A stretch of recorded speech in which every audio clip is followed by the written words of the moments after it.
মোহাম্মদ এই সেই ঘর,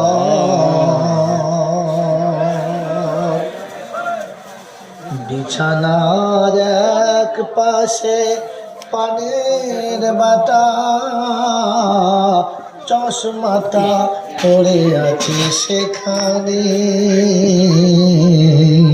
শুধু মানে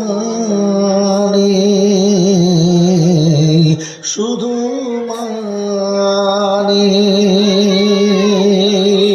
দরজাটা খুলতেই খেয়েছি ধোকা, মা জন ডেকে বলে এসেছিস খোকা। দরজাটা খুলতেই খেয়েছি ধোকা, মা জন ডেকে বলে এসেছিস খোকা।